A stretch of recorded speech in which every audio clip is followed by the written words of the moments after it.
I'm Tracy Sable. Tonight on EWTN News Nightly, back at work. As lawmakers return to Capitol Hill, we preview what promises to be a busy fall session. Cause for concern. Analysis of the alleged growing cooperation between Russia and North Korea. Remain focused. Pope Francis says that we should look for good in every situation. And the power of prayer. Former sports anchor Sage Steele tells us why she relies so heavily on her Catholic faith. These stories and more tonight.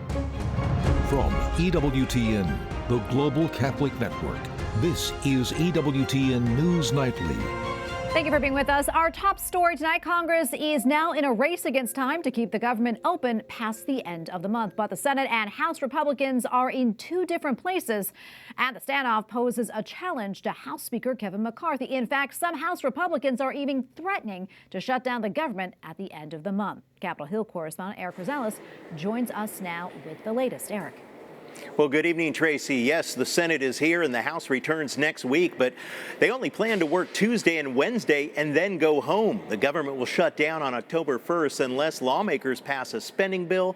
But Republican senators tell me that they don't plan on supporting a government spending package combining multiple bills into one omnibus. We're headed to a December effort by Schumer to put an omnibus together that funds most of the government in one bill. Not going to do that again. The Senate's top priority must be keeping the American people safe. And this month we'll have a chance to do that with supplemental appropriations for urgent national security and disaster relief priorities. Senate Majority Leader Chuck Schumer says combining three bipartisan spending bills that includes Ukraine war funding and disaster relief here at home into one omnibus is the only way to get it done on time. The idea of both parties working together, not one party, particularly a party governed by an extreme 30 or 40 members, filling out a wish list that they know can't pass. No way, says some House Republicans. Freedom Caucus members are willing to let the government shut down to prevent more spending. We should not fear a government shutdown. Most of what we do up here is bad anyway. Essential operations continue. 85%. 85%, as Mr. Biggs has just given me that number, continues. Most of the American people won't even miss if the government is shut down temporarily. Some Republicans, like Congresswoman Marjorie Taylor Greene, have different ideas. She posted, quote, "There should be no government funding without an impeachment inquiry vote on Joe Biden and the defunding of Biden's weaponization of government. America is being led by thugs and crooks. We want action." She's also calling for Congress to end funding for the Ukraine war and rejects any new money for COVID-related vaccines and mandates. Senators Dick Durbin and Lindsey Graham believe funding the Ukraine war is vital. I think it's important that we continue our assistance to Ukraine without any suggestion of our weakening resolve. Senator Graham tells me that he believes that the government will be funded with a continuing resolution possibly lasting till the end of the year. Now, that may require House Democrats to jump on board in order to pass it. Now, if sufficient funding cuts are not met, some conservatives are already talking about replacing Speaker Kevin McCarthy. At the Capitol, Eric Rosales, EWTN News Nightly. A federal judge says the state of Georgia can resume its enforcement of a ban on hormone therapy for children. This after an appeals court allowed Alabama to enforce a similar restriction. Georgia officials say they are pleased with the ruling, adding they will continue to fight to protect the health and well-being of children.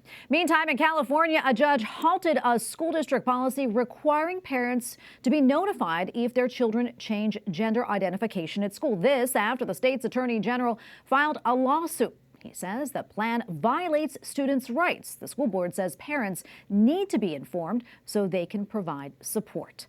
More than 50 million people in the United States are under heat advisories amid yet another heat wave. Temperatures are well above average for this time of the year in the Northeast and Mid-Atlantic regions. Many areas are seeing highs in the 90s and 100-degree range. Baltimore has had 3 consecutive days of record highs. The heat wave is expected to break on Friday when a cold front moves in. President Joe Biden's top diplomat visits Ukraine to show continued American support. Secretary of State Antony Blinken's unannounced trip comes as a dozen are killed or wounded in a horrific attack on a Ukrainian marketplace. White House correspondent Owen Jensen reports. Owen. Tracy, the blast was captured on video. At least 17 people killed and dozens wounded. Now, it's what Ukrainian officials say was a Russian missile strike on a civilian target. And it came as U.S. Secretary of State Antony Blinken arrived in Ukraine, and the U.S. announcing more than $1 billion in new aid. Secretary of State Antony Blinken meeting with Ukraine's foreign minister. Good to be in your house. Yes, welcome. Blinken's trip aimed at assessing Ukraine's 3-month-old counteroffensive. We've seen good progress in the counteroffensive. It's very heartening. We want to make sure that Ukraine has what it needs not only to succeed in the counteroffensive, but has what it needs for the long term. After 19 months of war, no peace, only more killing, including civilians at this outdoor market today in eastern Ukraine. The aftermath shows ruined buildings and mangled cars. Also overseas, Vice President Kamala Harris meets with the President of Indonesia. As we work to restore Myanmar's path to democracy.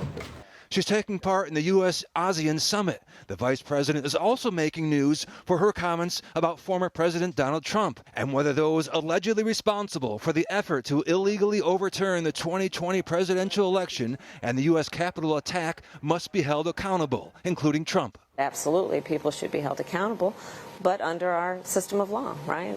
Let the evidence and facts take it where it may. And Vice President Harris lamented what she sees as attacks against democracy in the U.S. Whether it be a woman's right to make decisions about her own body, the freedom to access the ballot box, the freedom to make decisions openly about who you love. Also today, President Joe Biden delivers remarks on a new contract between West Coast union dock workers and shipping companies. It's a good deal for workers, it's a good deal for companies, and it's a good deal for the United States of America. Now, back to the vice president. Her comments about abortion have been refuted before. The pro-life Charlotte Lozier Institute earlier told us the Biden administration does not recognize the unborn child as a real human being, so they are attacking the baby's right to life. At the White House, Owen Jensen, EWTN News Nightly. The alleged growing cooperation between North Korea and Russia is drawing attention in Washington, especially amid news that Pyongyang may provide weapons to Moscow, a potential move that prompted the White House to issue this stark warning. Providing weapons to Russia for use on the battlefield to attack grain silos and the heating infrastructure of major cities as we head into winter, to try to conquer territory that belongs to another sovereign nation. This is not going to reflect well on North Korea, and they will pay a price for this in the international community. This comes a day after a U.S. official warned that Kim Jong-un may travel to Russia soon to meet with President Vladimir Putin. The official says that the meeting could happen within the month. And joining us now is Hoon Kim, senior correspondent of East and South Asian affairs at the Global Strat View. Hoon, great to be with you today. Let's talk more about this potential alliance between North Korea and Russia. We mentioned North Korea potentially giving Moscow weapons to be used in the war in Ukraine. But what's in it for North Korea? Well, Tracy, it's very simple for North Korea. North Korea has always wanted two things among many of the things that they've always desired to have that Russia could offer. Number one is food aid. I mean, this deal would also guarantee a level of food aid into the country that, frankly, the people in North Korea definitely need. Although there's no guarantee that it will even go to the people in North Korea. Most likely it'll go to aiding its military. But number two, Russia's assistance in enhancing the missile capabilities of North Korea right now, which could be devastating for North Korea's neighbors, such as South Korea and Japan, and even it could even affect the security of the entire region. So as for North Korea, this could mean a level of a power move that they've never had before. And so it is my belief that they are looking forward to this very, very much. Yeah, and there are also reports that North Korea may take part in military exercises with Russia and China. And if that were to happen, this would be the first joint military drills that the Hermit Kingdom has held since the end of the Korean War. Hoon, what do you think this signals? Well, this signals a number of things. Number one, it signals that Putin, along with the Chinese dictator Xi Jinping and Kim Jong-un are trying to team up together in order to define what direction that Asia will go, and potentially the entire world. And also, you have to remember, North Korea has always been closer to China, both economically and quite frankly, just on a social level as well, and politically, of course. And so Russia proposing this is Russia's way of telling the Chinese that, look, we are not excluding you. We're having you as part of our conversation. But if we're going to move forward, we're going to try to move forward together as best as possible. But also at the same time, I'm not sure how long this could last. Even if it does last, how effective it'll be. But it won't be a good news for any country within Asia, particularly our allies who are relying and are working closely with the U.S. military. And so it's a concern for everybody. It should be a concern for all nations around the world. And it's particularly going to be devastating for the people of South Korea, Japan, and folks in the Indo-Pacific. So it can only spell bad news for everybody. Yeah, something else I want to talk about, Hoon. I want to turn to North Korea's neighbor, China. The G20 summit is taking place in a few days in New Delhi, as we know, in India, and notably absent will be China's leader, President Xi Jinping, although there will be a representative from China attending the global gathering. That said, it seems pretty significant that he is going to be sitting this one out, especially since he's typically been in attendance. What do you think's behind this? Well, when a so-called superpower does not participate in a major global summit like the G20, in the sense that it's not sending its top leader there, it is surprising to everybody. However, you have to remember, China's going through a huge economic devastation right now, where employment is over, unofficial numbers are over, I believe, over 20 to 25%, and that's a significant number for a country like China, where it has 1.3 billion people. And also at the same time, Xi Jinping has to be is wary actually of the territorial disputes that it's having with India, along with its number of its neighbors, including Indonesia, who is actually part of the G20 as well. So, Xi Jinping going there and attending the official G20 functions, it just seems like it's his way of legitimizing at least the concerns of India and its allies. And so it seems like that's part of the reason why he's not going. And plus, for the recent years, Xi Jinping has limited his travels outside of China. He was very, very happy to host countries to China, partly because of his safety. And this is according to China's insiders host David Zhang. It seems that Xi Jinping is very concerned about his own safety, as well as the future of the Chinese Communist Party itself. And so we'll just have to wait and watch. But it seems that India, if anything, is on the upward trajectory here, and China is on the complete opposite. And Xi Jinping does not want to show that to the world. All right, we're going to leave it right there. Hoon, thank you so much. Hoon Kim, Senior Correspondent of East and South Asian Affairs at the Global Strat View. Thank you again, my friend. Appreciate it. And we have a lot more still to come on EWTN News Nightly, including new investigation, an update on Sri Lanka's response to the 2019 Easter Sunday terror attack, and a report from the Holy Father's meeting with church leaders from Ukraine.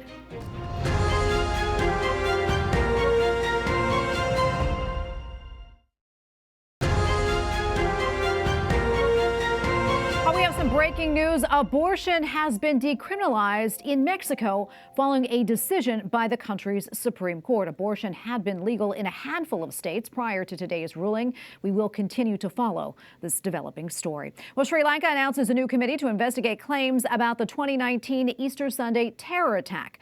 A British television program recently claimed that Sri Lanka's intelligence community knew about the strike and that the warnings were ignored to influence the presidential election. Nearly 270 people were killed in an attack that targeted Catholic churches.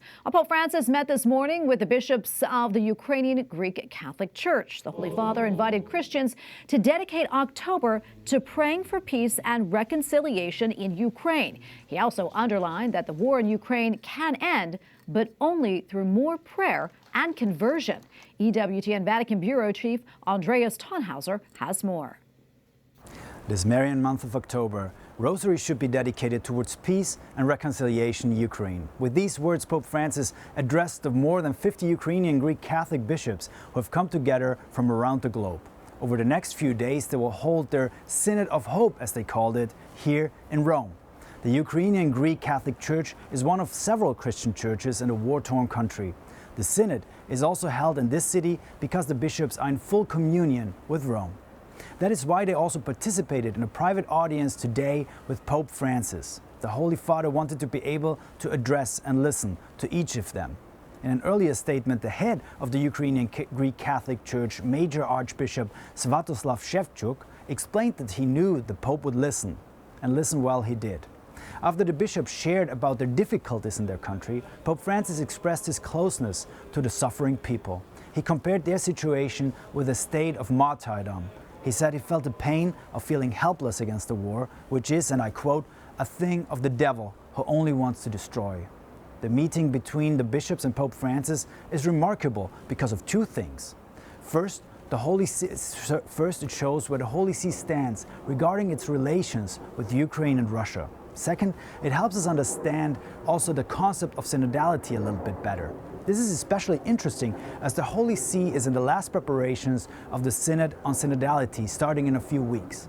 But first, let us briefly speak about Russia and Ukraine, because recently the Holy Father was criticized for the way he addressed young Russians who were not able to go to World Youth Day. Ukrainian representatives suggested that Pope Francis was endorsing the idea of Russian imperialism. Today, he once again rejected such accusations. He clarified that he was only praising Russian culture. While he sees it necessary to maintain a dialogue with Russia in general, he also made it clear today that the war has to end immediately. Regarding the Synod, on his flight back from Mongolia this week, Pope Francis stressed that the concept of synodality and the institution of the Synod was not his idea, but has existed in Eastern Catholic churches for centuries. The establishment of the Vatican's office for the Synod of Bishops back in 1965, he said, was Pope St. Paul VI's response to what he perceived as a loss of the synodal dimension in the Western Church. Now, the bishops of the Ukrainian Greek-Catholic Church are gathering for their synod, and Pope Francis defined for his synod on synodality, which he wants primarily to be a gathering where bishops and non-bishops come together to listen to each other and to the Holy Spirit. The synod, Pope Francis said on his flight back from Mongolia, is about how to live synodality as a Christian without falling into ideology. Prayer is at the heart of the process, and that without this spiritual aspect, it is politics. It is, as Pope Francis said, parliamentarism, and the Synod is not a parliament. In Rome, Andreas Thonhauser, EWTN News Nightly.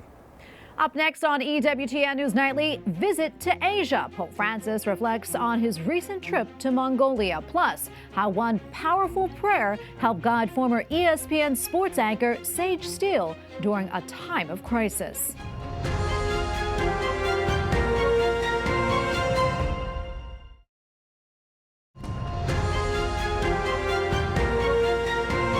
Pope Francis says that he has been to the heart of Asia and it did him some good. Hanno preso la cultura mongole per annunciare in quella cultura il Vangelo.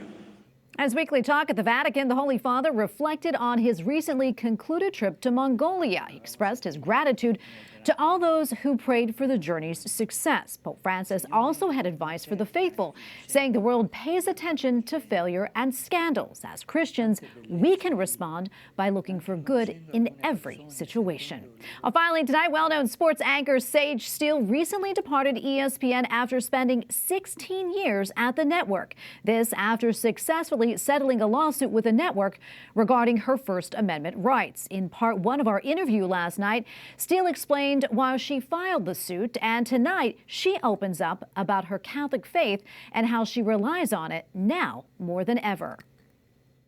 And Sage, I know your family is really important to you. I mean, you're mom to 3 beautiful children, and you're also the sole provider for them. That's a lot of pressure in general. And then knowing what you're about to do really could impact your career and the way you take care of them. I'm curious, that being said, how did you find, comfort and counsel in that time? And how did your Catholic faith help you? I've said this a lot recently. I wouldn't be standing today without my faith, which has become stronger than ever before. it's something, I was raised Catholic, but I think quite often a lot of Catholics just kind of go through the motions and you do what your parents are telling you to do when you're younger, and then you go to college and, it's here, but nothing really vocal or that I've shared outwardly publicly much.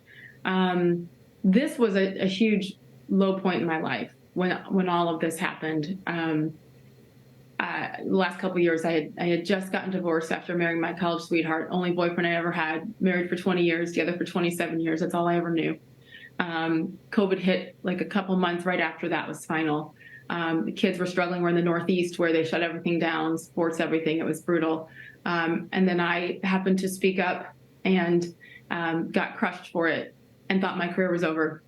I also ironically got COVID at the exact same time as I was suspended and pulled off the air. So after I got shot that I was told to get that would, prevent everything, I got COVID terribly and I was in trouble health-wise with it.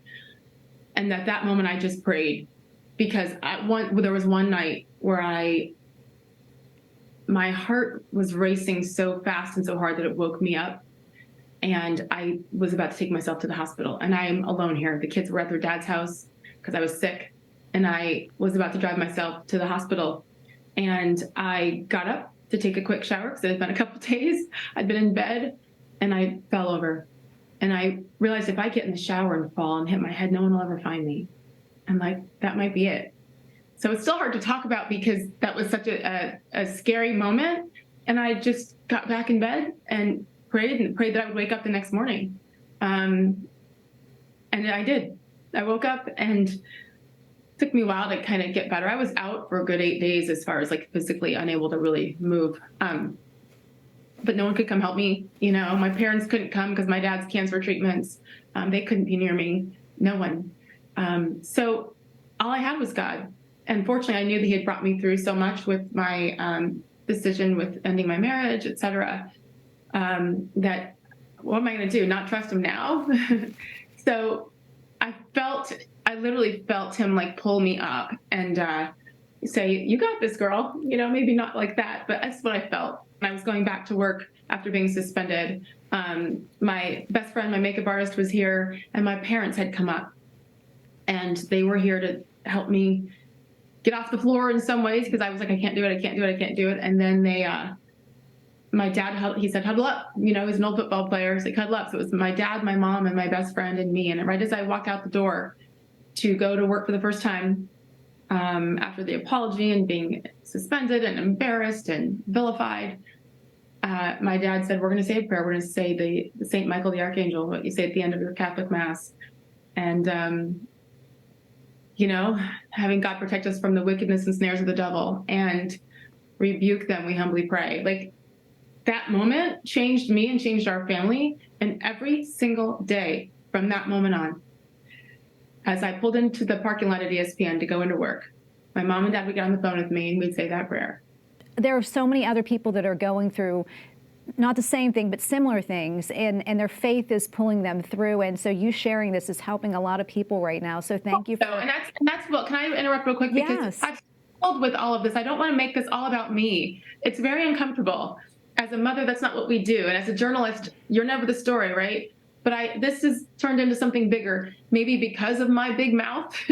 But since then, I know the power in speaking out, because when I have done it just a couple times for other things, years prior, that had nothing to do with this controversy, I realized I wasn't alone.